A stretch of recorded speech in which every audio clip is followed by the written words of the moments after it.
Responsible investing is an interesting term because let's take the opposite, irresponsible investing.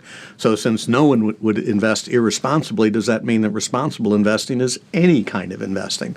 And I think that's one of the problems, is that people use expressions like that to describe something that's pretty complicated as though it's simple, when in fact it's just complicated.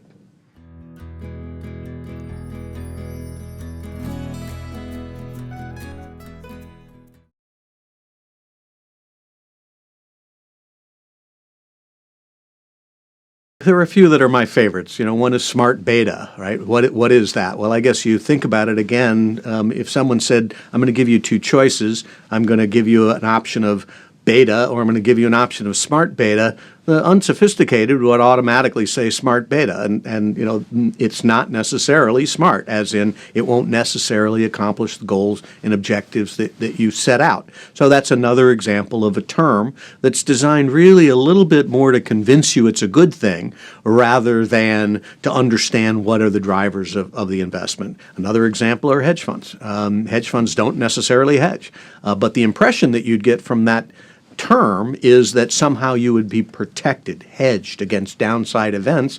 And as we've seen with recent results, when the significant downdraft in the markets in August, for example, a lot of hedge funds did pretty poorly as well. So that comes home to people to say, wow, I thought I was hedged, and yet in fact I'm not. And it's the language that causes them to believe that they have something that maybe they just don't.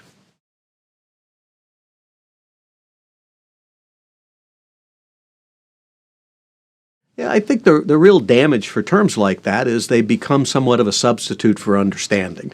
And so you hear that term, smart beta, and it brings your mind to, oh, that must be good. And it's being sold by a terrific asset management firm that's doing good work, and therefore I should buy smart beta because it's a good firm and it sounds like a good thing. And that's a substitute for really doing the work that you have to do to strip away the veneer of the language and understand what are the drivers of that investment and will it be successful in the future or not. Many of these jargon terms, I think, are a little bit more designed to convince, to persuade, and actually to cause people maybe to let their guard down a little bit and not do the homework that they need to do.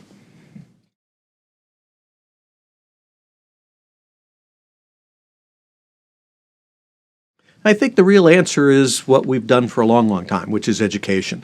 And so part of the discussion about jargon is to help clients understand that just because language sounds like behaviorally it's a positive, that it's their responsibility, with our help, of course, to really drill down, dig deep, and understand, so what is it that's a driver of the factors? Which factors might be successful, and what are the risk elements that are embedded in those factors as well? So it's all about understanding and education, and it's really about helping them define what success is for their plan.